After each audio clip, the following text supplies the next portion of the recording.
అందరూ లేచి నిలుచొని ఆరాధన క్రమాన్ని రూపంగా జరిగించుకున్నాం. దయచేసి అందరూ కూడా లేచి నిలుచుంటే ఆరాధన క్రమాన్ని రూపంగా జరిగించుకున్నాం.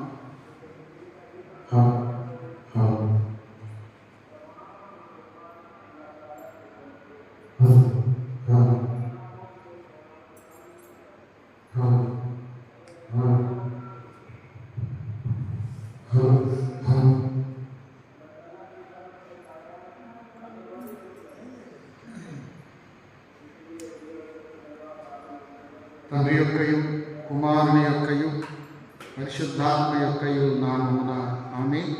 ప్రభువా మమ్మను కనికరింపుము, క్రీస్తు మమ్మను కనికరింపుము, ప్రభువా మమ్మను కనికరింపుము. అందరం కలిసి అపోస్తల విశ్వాస ప్రమాణాన్ని ఒప్పుకున్న భూమి ఆకాశాలను సృష్టించిన సర్వశక్తి గల తండ్రి అయిన దేవుని నమ్ముచున్నాను.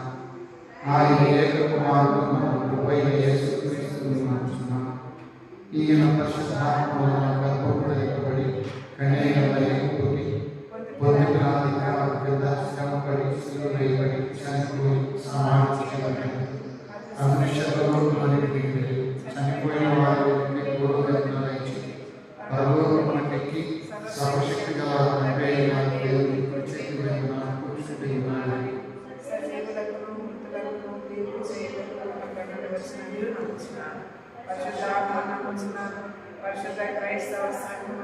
పరిశుద్ధ సహవాసము, శరీర పునరుద్ధానము, నిత్య జీవము. 88వ దావీదు కీర్తన ఉత్తర ప్రత్యర్థ రీతిగా చదువుతున్నాం. 88వ దావీదు కీర్తన. దయచేసి అందరూ దావీదు కీర్తనలోని 88వ కీర్తన చేయండి. యెహోవా నాకు రక్షణకర్తవు దేవా, రాత్రి వేళ నేను నీ సన్నిధిని మొదలుపెట్టుకున్నాను.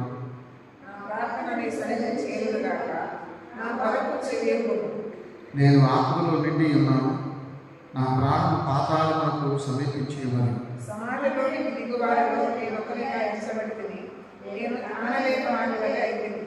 చచ్చిన వారిలో విలువబడిన వారినైతిని, నేను సమాధిలో పడి ఉన్న ఆతుల్లో ఒకరి వలె అయితిని, నీవిక స్మరింపని వాని వలె అయితిని.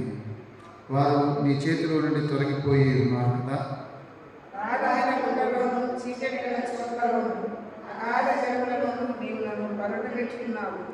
నీ ఉగ్రత నా మీద బరువుగా ఉంది, నీ తరంగములన్నీ నన్ను ఉంచుచున్నవి.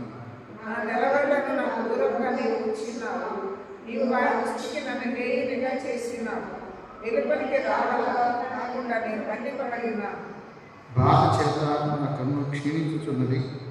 యెహోవా, ప్రతిదినము నేను నీకు మొరపెట్టుచున్నాను, నీ వైపు నా చేతులు చాపుచున్నాను.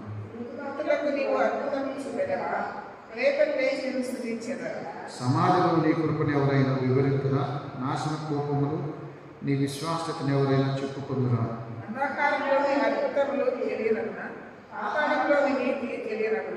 యెహోవా, నేను నీతోనే మనవి చేయుచున్నాను, ఉదయమున నా ప్రార్థన నిన్ను ఎదుర్కొను.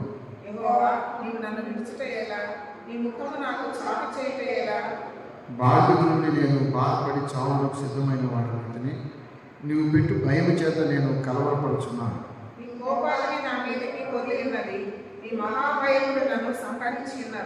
నీరు ఆవరించుచున్నట్లవి దినమంతా నన్ను ఆవరించుచున్నవి, అవి నన్ను చుట్టూరా చుట్టుకొని ఉన్నాయి.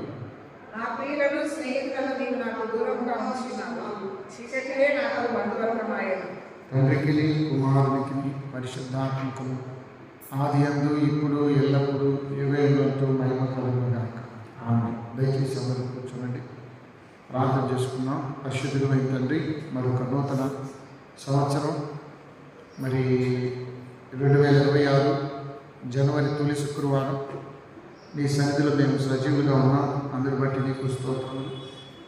ఈ ఉపవాసం నీతో సహవాసం ఆయన మరి సంవత్సరం అంతా మా ఆత్మీయ జీవితం మరింతగా ప్రకాశమానంగా ఉండాలని, మమ్మల్ని మేము పరిశుద్ధపరచుకొని నీ పాత సేవకు పనికొచ్చే పాత్రలుగా మార్చమని, మరి ఈ ఉపవాస ప్రార్థనల బిడ్డలు ఇప్పటి వరకు పాడిన కీర్తనలు మీరున్నారు. ఈ వాక్య ధ్యానంలో కూడా మీరు మాతో ఉండమని మా ప్రభువైన యేసు పేరు వేడుకొని ప్రార్థిస్తున్నాము తండ్రి. ప్రభునందు ప్రియమైన వాళ్ళారా, అందరికీ యేసుక్రీస్తు పరిశుద్ధ నామంలో వందనాలు చెల్లిస్తున్నాను.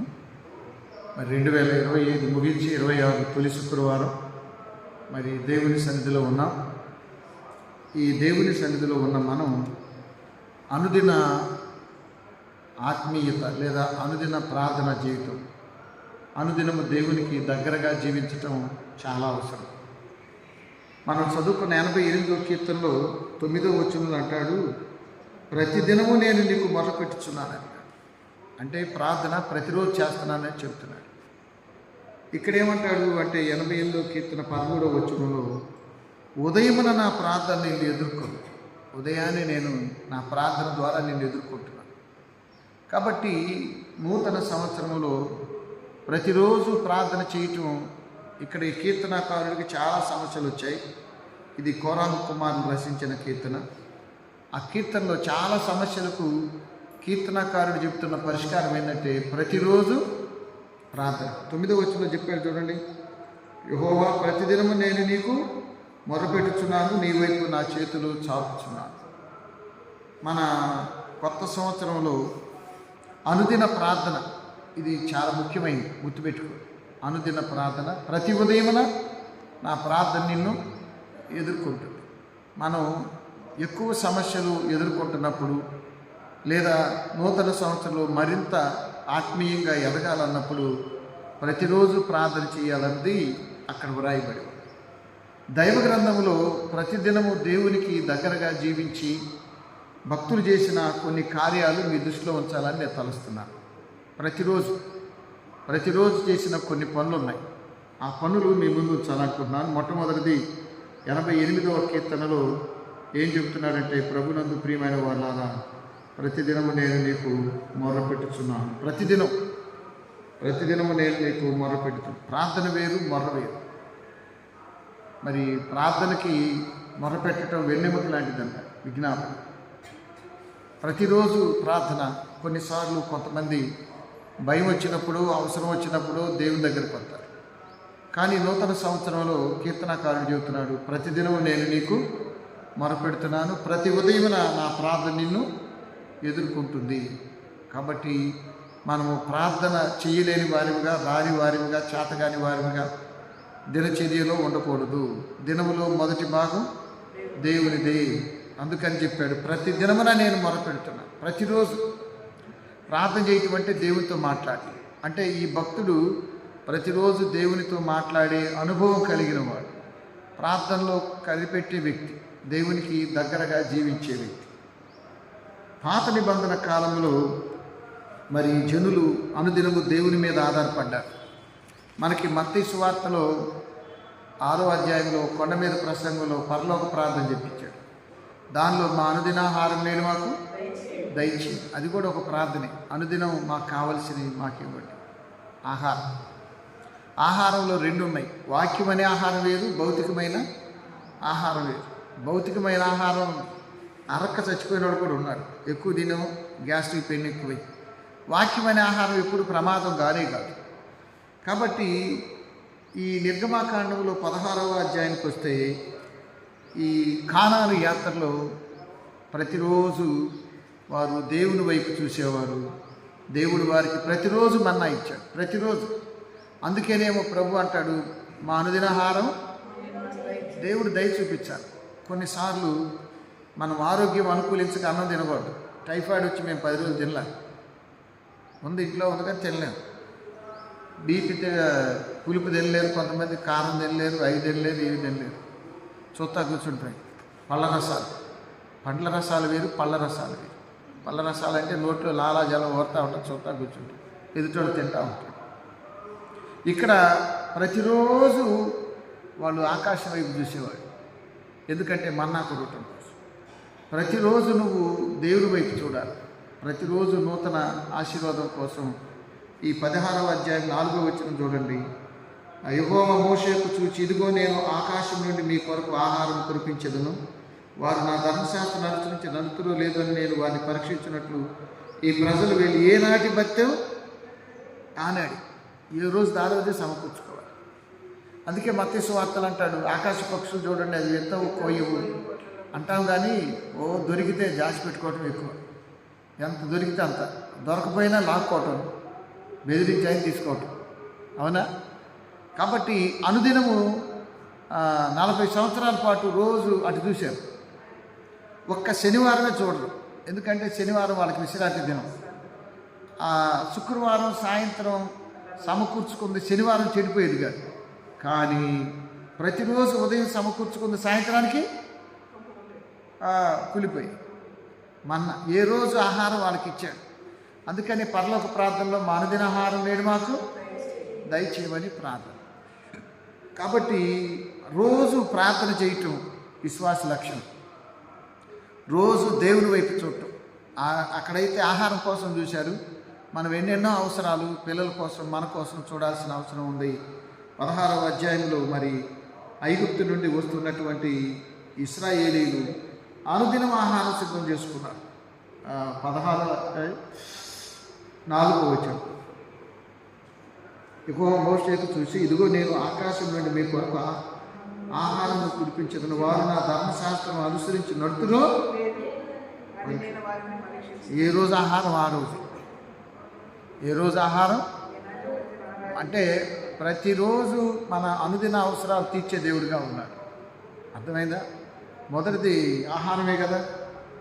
ప్రభునందు ప్రియమైన వాళ్ళారా, అలాగే ప్రతిరోజు చేయాల్సిన పని ప్రార్థన. ప్రతిరోజు దేవుని దగ్గర ఆకాశం వైపు చూస్తూ దేవుడు కురిపించే ఆహారాన్ని వాళ్ళు సమకూర్చుకున్నారు. ఇంకా ప్రాముఖ్యంగా అనుదినము చేయాల్సిన మరొక పని ఏంటంటే నెహెమ్యా గ్రంథం 8వ అధ్యాయం 18వ వచనంలో రాయబడి. నెహెమ్యా గ్రంథం 8వ అధ్యాయం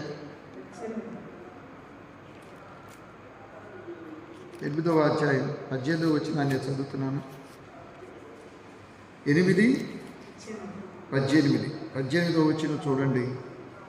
మరియు ఇదియుగాక మొదటి దినము మొదలుకొని కడవరి దినము వరకు అనుదినము ఎజ్రా దేవుని ధర్మశాస్త్రము చదివి వినిపించుచూ వచ్చాను. ప్రతిరోజు దైవ గ్రంథం చదవటం అంటే నూతన సంవత్సరంలో మన ఆత్మీయ జీవితం బాగా వర్ధిల్లాలంటే, మనం దేవునికి దగ్గరగా ఉండాలంటే, మన ప్రార్థన సక్సెస్ఫుల్గా నెరవేరాలి అంటే విశ్వాసులకు అనుదినము కొన్ని డ్యూటీలు వేసాడు దేవుడు. అనుదినము ప్రార్థన చేయటం, అనుదినం ఏం చేసాం? గ్యాదరింగ్, దేవుడు మనకు కావాల్సినవి సిద్ధం చేసుకోవటం, మన్నా కురిసేది తినేవాడు.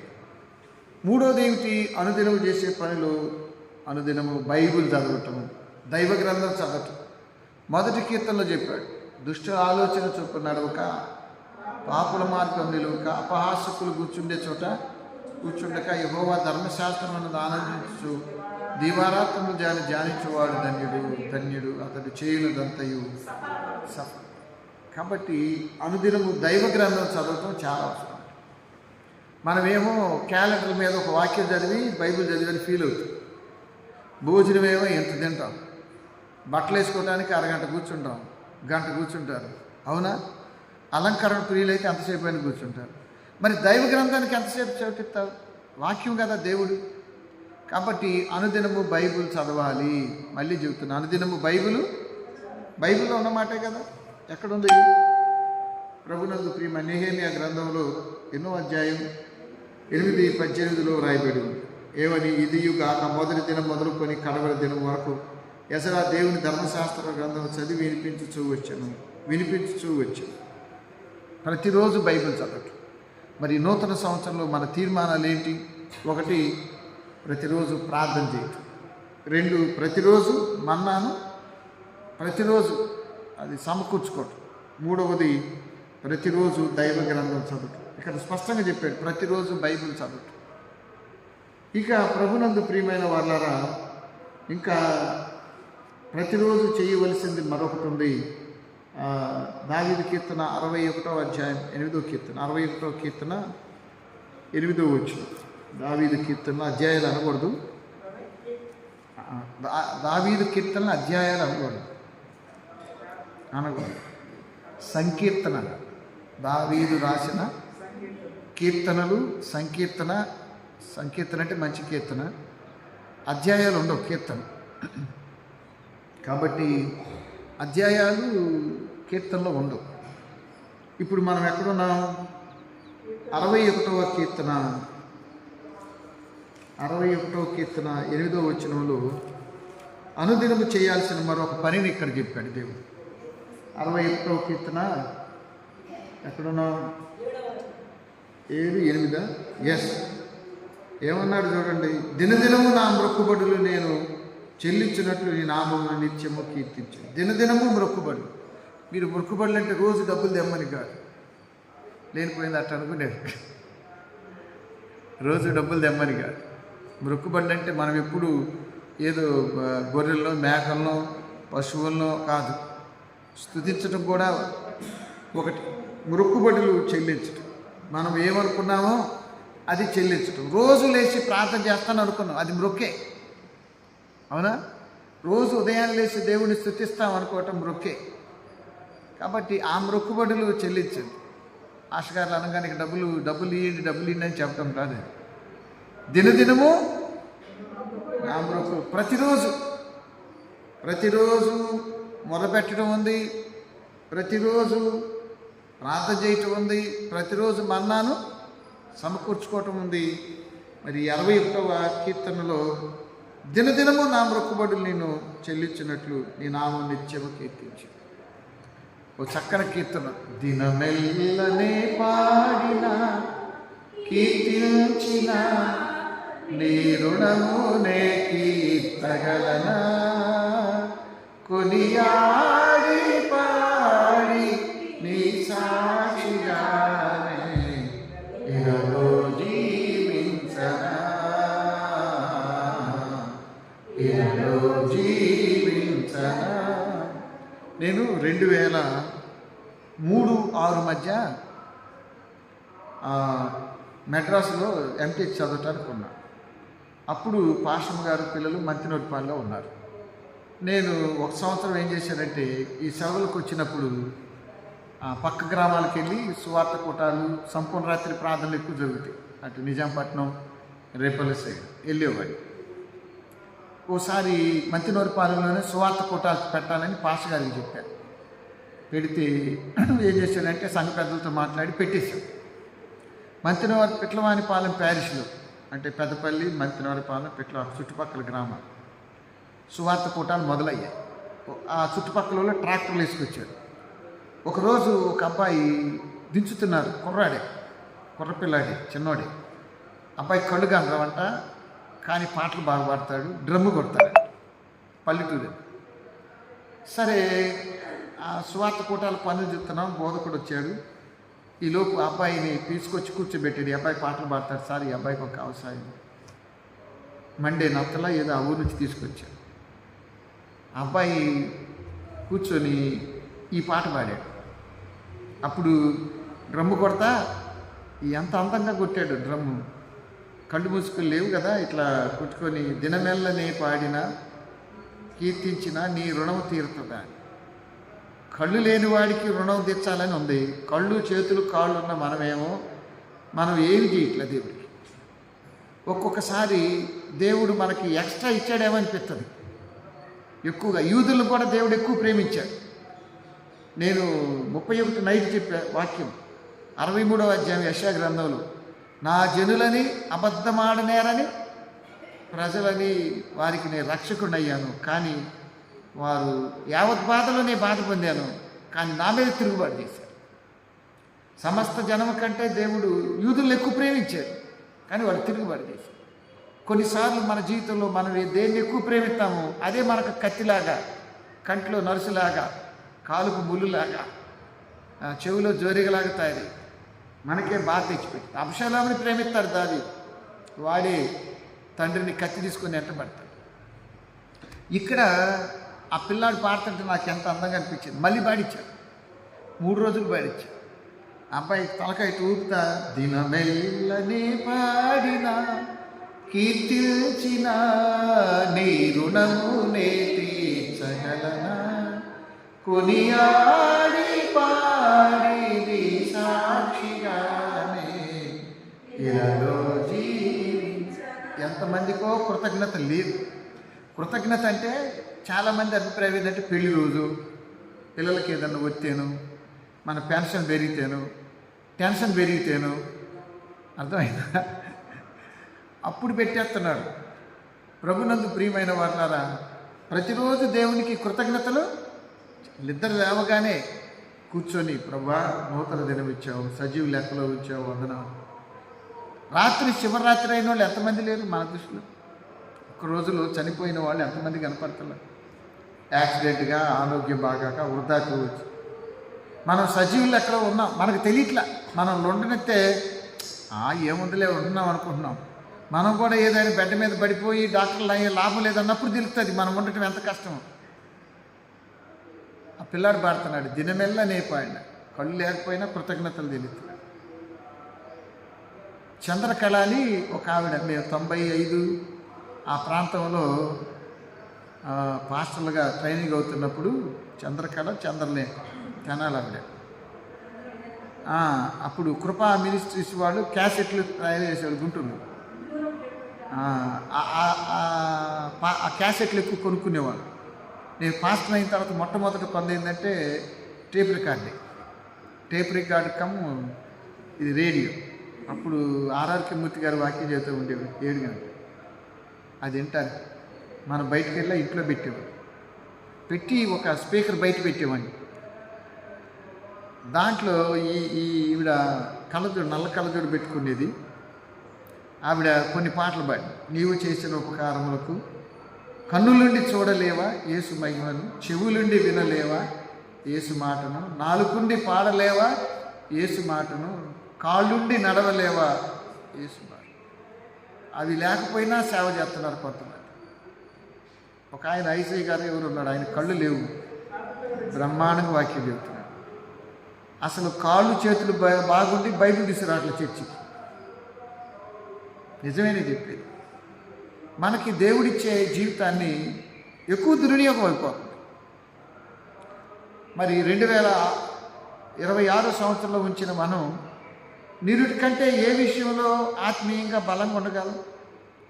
కొన్నిసార్లు మనకు అనిపించింది పూర్వ దినాల్లోనే బాగున్నాం అబ్బా, ఇప్పుడు అసలు ఆత్మీయంగా జారిపోతున్నాం, ప్రార్థనలో, విశ్వాసంలో, భక్తిలో అన్నిట్లో వెనకబడిపోతున్నాం అనిపించింది. నిన్న మొన్నే బాగున్నట్టుగా ఉంటుంది. ప్రభునందు ప్రియమైన వాళ్ళారా, ఇక్కడ కీర్తనాకారుడు చెబుతున్నాడు, అనుదినము చేయవలసిన పని 88వ కీర్తన 9వ వచనంలో ఏమన్నాడు? ప్రతిదినము మొరపెట్టడం. ప్రతిదినం నాకేమి అవసరాలు లేవు అనబాకండి. ప్రార్థనాపరుడు తన కోసం కాదు, సంఘం కోసం, సమాజం కోసం బతుకుతాడు, స్త్రీ అయినా పురుషుడైనా. ఎందుకంటే 1 తిమోతి పత్రిక 2వ అధ్యాయంలో చెబుతాడు, ఇది మంచిదియు మన దేవుని దృష్టికి అనుకూలమైంది. ఈ రాజుల కొరకు, అధికారుల కొరకు, వాళ్ళ కొరకు, వీళ్ళ కొరకు ప్రార్థనలు దేవుడి దృష్టికి అనుకూలమైంది. కాబట్టి నీవు ప్రార్థన చేయమని దేవుడి దృష్టికి అనుకూలమైంది. అది చేస్తే నీ ప్రార్థన దేవుడు వింటాడు. మరి సువార్త కోసం ఎన్నో శ్రమలు వస్తున్నాయి, హింసలు వస్తున్నాయి, ఎంతోమంది సేవకులు చనిపోతున్నారు. మరి మన కళ్ళ ముందు విడో పార్శ్వాలు చూసాం, HIV ఎఫెక్టెడ్ పిల్లలను చూసాం. రోజు మన చుట్టూ దేవుడి నేరకుగా నశించిపోతున్న కుటుంబాలు, కూలిపోతున్న కాపురాలు ఎన్నో చూస్తున్నాం. మరి దేవుడి బిడ్డగా నీకు బాధ్యత ఉండాలి కదా. ప్రార్థన చెప్పాడు కదా, ఇది మంచిదియు మన దేవుడి దృష్టికి అనుకూలమైనది. అధికారుల కొరకు, అందరి కొరకు ప్రార్థన చెయ్యాలి.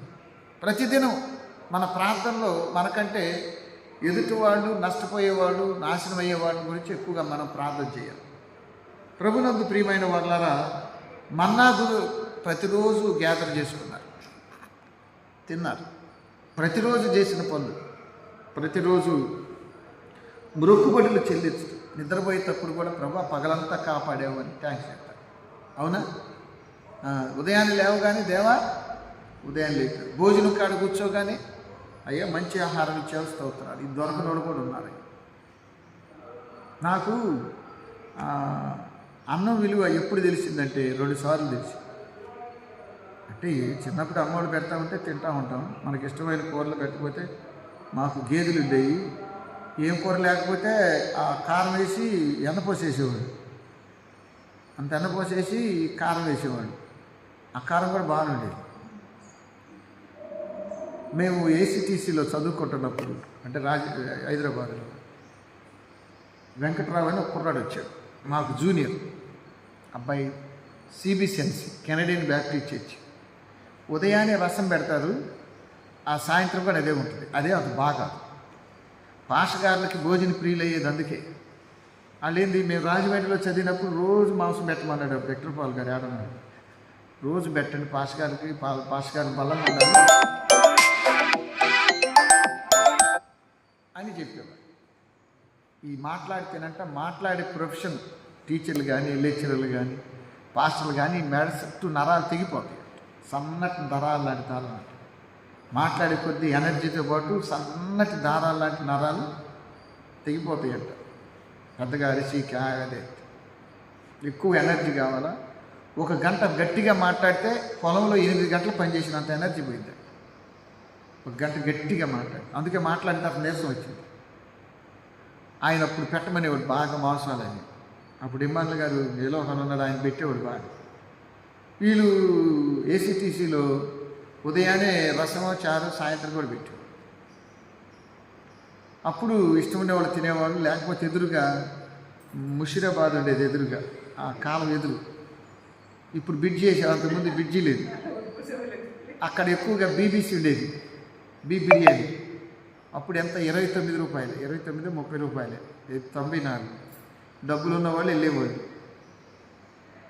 డబ్బులు లేని వాళ్ళు అడ్జస్ట్ అయ్యేవాళ్ళు. ఒకరోజు ఈ అబ్బాయి నా పక్కనే కూర్చొని ఈ రసం అంతా పోసుకొని ఫుల్గా తినేస్తున్నాడు. నేను తినలేకపోతాను, వాడు తింటున్నాడు. ఏంట్రా బాబు, ఆ బకెట్ ఆడబెట్టుకొని మొత్తం రసంతో తింటున్నాడు. ఏరా వెంకట్రావు ఎలా తింటున్నావు రా అన్న. అప్పుడు మేము ఫైనల్ ఇయర్ అనుకుంటా, 3rd ఇయర్ ఫైనల్ ఇయర్. అప్పుడు అన్నాడు, అన్న మాకు ఈ అన్నం దొరకదన్నా. శ్రీకాకుళం అవతల మనకి బ్యాప్టిస్ట్ చర్చిలు 2 ఉన్నాయి. ఒంగోలు కేంద్రంగా తెలుగు బ్యాప్టిస్ట్ చర్చి, ఆకువీడు కేంద్రంగా మీకు వైజాగ్ అటు కెనడియన్ బ్యాప్టిస్ట్ చర్చ్ అంటారు, సిబిసిఎన్సి. ఈ అబ్బాయి ఆ చర్చి. అన్న ఈ దొరకదన్నా అన్న. వాడికి వెళ్ళి నేను అలాగే చూశాను. ఇంకేమేందా, 2వ రోజు నుంచి నేను కూడా తింటాం మొదలుపెట్టేసి. చాలామందికి ఆహారం దొరకదు. మేము గురుకుల్లో చదివేటప్పుడు మెడ్రాస్లో మాకు అన్ని రాష్ట్రాల పాస్టర్లు ఉంటారు. ఒరిస్సా మనది ఏఈఎల్సి కదా, అది JELC, Jeypore Evangelical Lutheran Church. Jeypore Evangelical Lutheran చర్చిలో కొండలు అడవులు కొంచెం, ఒరిస్సా అంతా అంతే కదా. మాకు మిత్రులు ఉన్నారు కొంతమంది, జేసుదాన్ కొర. వాళ్ళు ఏం చేస్తారంటే, ప్లేట్ మనలాగా ఉండదు, తెత్తుకుండిద్ది. దాంట్లో అన్నం వేస్తారు, చారు వేస్తారు, కూర వేస్తారు, మొత్తం వేసేసుకుంటారు ఒకసారి. చారు రసం మొత్తం వేసి మంచిగా గుట్ట పెట్టి మన మీద ఇసుక సిమెంట్ కలిపినట్టు కలిపేసి తిని చెయ్యి కడుక్కొని ఆ కడుక్కొని నీళ్ళు తాగేస్తారు. అది మంచి డైజెషన్ అంట. నాకు తెలియదు, మనం విన్నారా? మనం ఎంగిల్ నీళ్ళు అంటాం, మన చెయ్యి నీళ్ళేగా. మీరు విన్నారా? ఈ నీళ్ళే కడుక్కొని తాగుతారు. కడుపుకు మంచి డైజెషన్ అంట. మనం తాగు. వాళ్ళని అడిగా, ఏంట్రా బాబు ఇంతంత తినేవాళ్ళు? వాళ్ళు ఇదే చెప్పారు. గుంటూరులో ఒకరోజు భోజనాలు ఇస్తుంటే ఒక ఆయన, మేము ఇస్తుంటే ఇక్కడ కాదు అక్కడ చాలామంది అన్నం లేదు, ఆడికి ఇవ్వమన్నారు.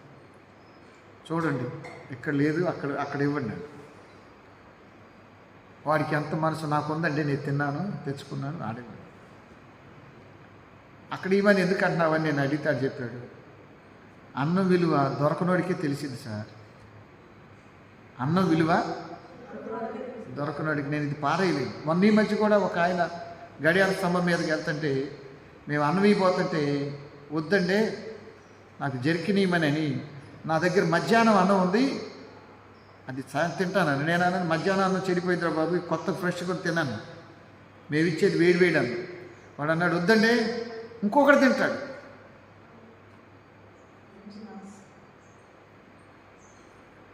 ప్రభునందు ప్రియమైన దేవుని బిడ్డలారా, మనము చాలాసార్లు వేస్ట్గా పారేయకూడదు. దేవుడిచ్చింది ప్రార్థన చేసుకుంటే పారేయకూడదు. అనుదినం మనం ఆత్మీయంగా బలపడాలంటే చేయాల్సిన కొన్ని ప్రాముఖ్యమైనవి ఏమిటంటే, ఒకటి, ప్రతిరోజు ప్రార్థన చేయటం.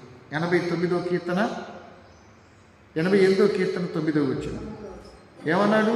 ప్రతిదినము నేను మొర్ర పెడుతున్నా. ప్రతిరోజు నూతన సంవత్సరంలో ప్రార్థన ఆదివారం, శుక్రవారం, మంగళవారం కాదు, ప్రతిరోజు ప్రార్థన.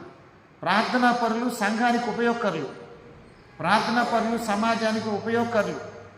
అందువలన నన్ను అడిగితే ప్రసంగికుల కంటే ప్రార్థనా పరులు చాలా అవసరం. ప్రార్థనా పరులు గంటలు గంటలు చేస్తారు, ఎక్కువ మంది కోసం చేస్తారు. ప్రార్థనా పరులు వాళ్ళ గురించి కంటే ఎక్కువ మంది కోసం చేస్తారు. ప్రభునందు ప్రియమైన వాళ్ళారా, ఆత్మీయ ఉద్యమం ఎప్పుడు వచ్చిందంటే ప్రార్థనా పరులతోనే వచ్చింది. ప్రార్థనా పరులతోనే. మా ఇంట్లో మా అమ్మ ప్రార్థనా పరులు. అందరూ ప్రసంగికులు కాదు కదా, కానీ ప్రార్థనా పరులు కాగలరు. ప్రభునందు ప్రియమైన వాళ్ళారా, ప్రతిదినము మొరపెట్టడు, ప్రతిదినము మన్నాను సమకూర్చుకోడు. ప్రతిదినం కూడా మన్నాను సమకూర్చుకొని, మూడోది ఏం చెప్పాను? ప్రతిరోజు బైబిల్ చదవటం. ఏం చేశారు? నెహెమ్యా గ్రంథం 8:18లో ప్రతిరోజు ఎజ్రా ఏం చేశారు? వారితో దైవ గ్రంథాన్ని చదివించారు. ఇక 61వ కీర్తన 8వ వచనంలో ఏముంది? దినదినము నా మొక్కుబడులు నేను చెల్లించదును. దినదినము నా మొక్కుబడు. అలాగే అనుదినము మనం చేయవలసిన మరొక ముఖ్యమైన పని ఉంది. అది సామెతల గ్రంథంలో రాశారు. 8వ అధ్యాయంలో 14వ వచనంలో భక్తులు అనుదినము చేయవలసిన ఒక పని. 8వ అధ్యాయం 14వ వచనానికి రండి. 8వ అధ్యాయం 14వ వచనంలో వ్రాయబడ్డ మాటలు నేను చదువుతాను. ఎక్కడున్నావు? 8వ అధ్యాయం 34వ వచనం. అనుదినము నా గడప వద్ద కనిపెట్టుకొని, నా ద్వారబంధముల వద్ద కాచుకొని, నా ఉపదేశములు వినువాడు ధన్యుడు. ప్రతిరోజు నా మందిరానికి వచ్చే ధన్యుడు. అనుదినము నా గడప వద్ద కనిపెట్టుకొని. మీరు అపోస్తుల గ్రంథ ధ్యానాలు చూస్తే, అపోస్తుల గ్రంథ ధ్యానాల్లో వారు ప్రతిరోజు దేవుని మందిరానికి వచ్చేవారు. మీరు ఒకసారి యేసు ప్రభు దినచర్యలో కూడా ఆయన ప్రతిరోజు దేవాలయానికి వచ్చాడు. మీ యేసు ప్రభుని గెత్సెమనే వనంలో పట్టుకునే సమయంలో ఆయన అన్న మాటలు ఏంటంటే, నేను ప్రతిదినము దేవాలయంలో బోధించుతూనే వచ్చి తిని కదా. అవునా? కాబట్టి ఈ 2వ అధ్యాయం అపోస్తుల కార్యాలు ఇక్కడ చూడండి. ప్రభునందు ప్రియమైన దేవుని బిడ్డలారా, 46వ వచనం.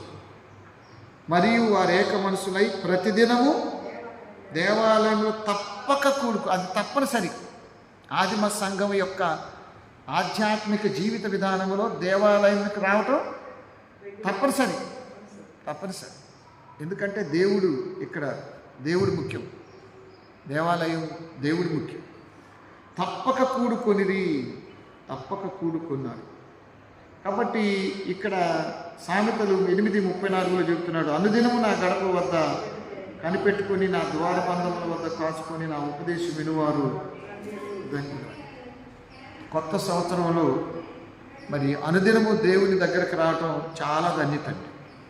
మనం మన బాధలు, మన బలహీనతలు, మన కొరతలు, అవసరతలు రోజు దేవుడికి చెప్పుకునే అవకాశం ఉంది. కొన్నిసార్లు మేము గుంటూరు రెస్టారెంట్స్లో చూశాను. ప్రొద్దున్నే చర్చికి వచ్చేవాళ్ళు ఎవరంటే కూరగాయలు అవి ఇవి వాకింగ్కి వచ్చేవాళ్ళు వస్తారు. కానీ సాయంత్రం కొంతమంది డ్యూటీలకు వెళ్ళి అక్కడ బస్సు దిగుతారు. హిందూ కాలేజ్ దగ్గర దిగి చర్చికి వచ్చి ప్రేయర్ చేసుకుని వెళ్ళిపోతారు. డ్యూటీకి వచ్చి అక్కడ దిగి అలా చర్చికి వచ్చి ప్రేయర్ చేసుకెళ్ళేవాళ్ళు కూడా ఉన్నారు. ప్రతిరోజు దేవాలయం. నవీన సమాజంలో దేవునికి తగినంత ప్రాధాన్యత మనం ఇవ్వలేకపోతున్నాం. రాత్రే ఒక సండే స్కూల్ కార్యక్రమాల్లో తీర్మానం తీసుకోమనే దానిలో కూడా ఇదొకటి. రోజు ప్రార్థన, రోజు బైబిల్ చదవటం, రోజు దేవునికి దగ్గరగా చేయవచ్చు. దగ్గరగా జీవిస్తే ధైర్యం పెరిగిద్దండి. దగ్గరగా జీవిస్తే మన జీవన విధానంలోనే మార్పులు వచ్చింది. దేవునికి దగ్గరగా జీవించేవాడిని ఆకలి కొనని దేవుడు, దగ్గరగా జీవించేవాడిని కన్నీళ్లలో వదిలేసేవాడు కాదు. దేవుడు అలాంటి వాడు కాదు. ఇక్కడ చాలా స్పష్టంగా చెబుతున్నాడు ప్రభునందు ప్రియమైన వారలారా. మరి సామెతల గ్రంథం 8:34 అనుదినము నా గడప వద్ద కనిపెట్టుకొని నా ద్వార బంధముల వద్ద పాచుకొని నా ఉపదేశం వినువాడు ధన్యులు. కొంతమందికి దేవాలయంకి రావడం చాలా ఇష్టం, కానీ కొంతమందికి కష్టం. ఆదివారం వెళితే సరిపోయింది అనుకుంటారు. కానీ దేవునితో అనుబంధం ఏర్పడిన తర్వాత మనం దేవుని దగ్గరికి రాకుండా ఉండలేము. ఆ తర్వాత యేసు ప్రభు మనకిచ్చిన ఆదేశం ఒకటి ఉంది. ప్రతిదినం చేయాల్సిన ఒక పని ఏమిటంటే లూకాసు వార్త 9వ అధ్యాయంలో చెప్తాడు. యేసు ప్రభు చెప్పిన అనుదినము మనం చేయవలసిన మరొక ముఖ్యమైన పని ఏమిటంటే 9వ అధ్యాయం 23వ వచనం లూకాసు వార్త. ఎక్కడున్నాం? 9వ అధ్యాయం 23వ వచనాన్ని చదువుతాను, మీరు కూడా చూడగలరు. 9:23.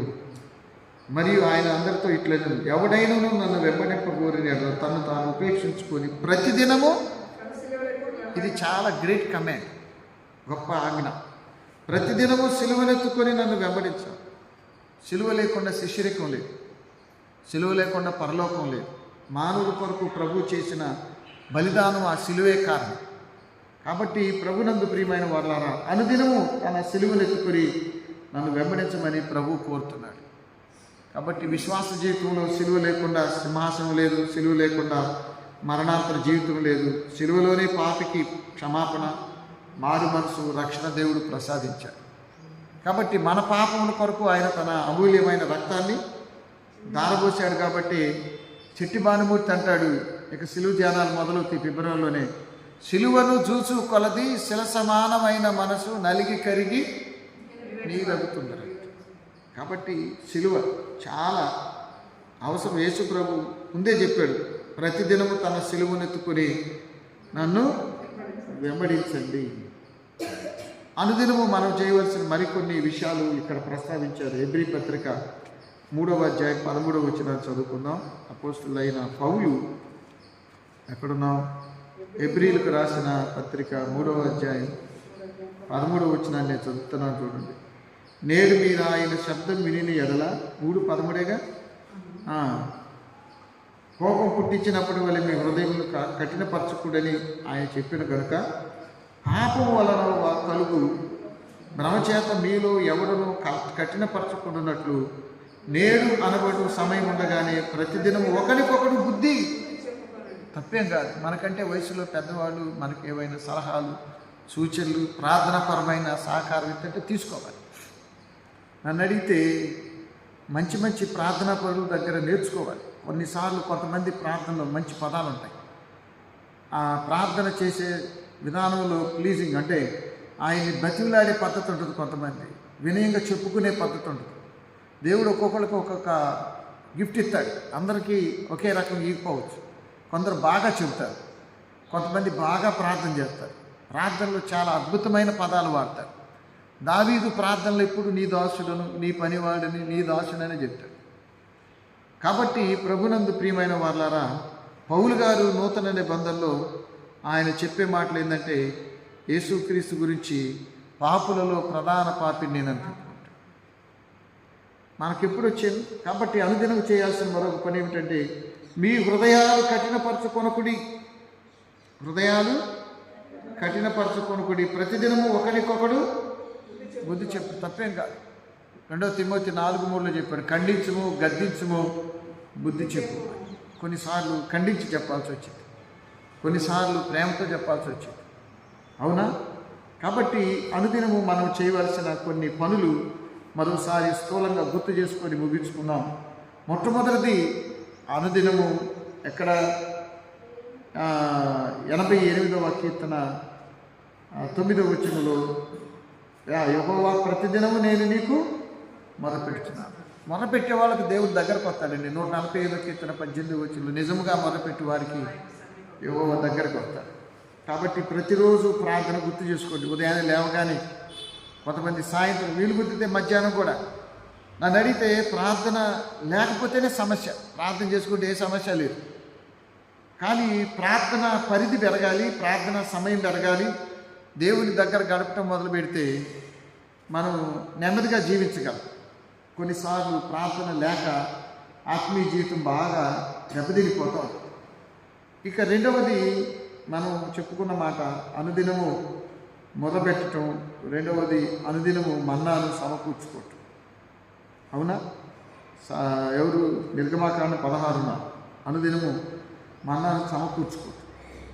మరొకటి నెహెమ్యా గ్రంథం 8:18 ప్రతిదినము దైవ గ్రంథాన్ని చదవటం. దీవారాత్రము ధ్యానించేవాడు ధన్యుడు, అతడు చేయనిదంతయు సఫలము.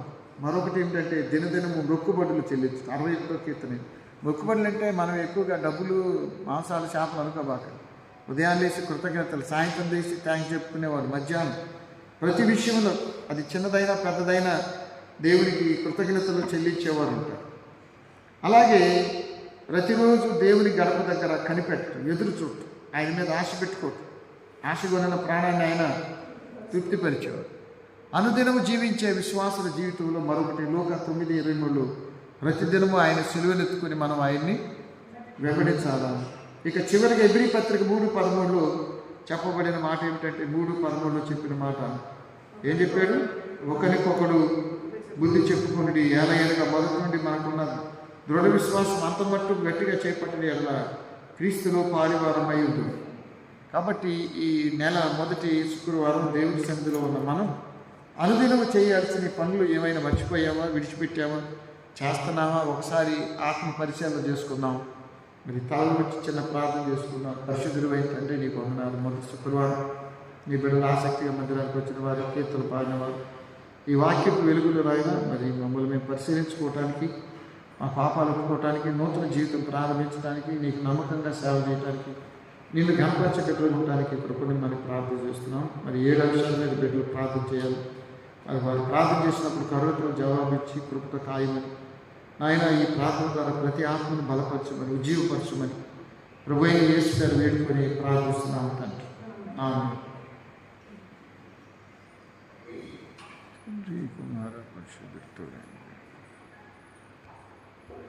చాలా మారులు తప్పిపోతుంది నాయనా, చాలా మొరల నాలకించు జాలిగణమా నాయనా, నన్ను దిద్దుము చిన్న ప్రాయము సన్నుతకు నాయనా. 7 అంశాల మీద క్లుప్తంగా పేరు చెప్పండి, అంశం చెప్పండి, ప్రార్థన చేయండి.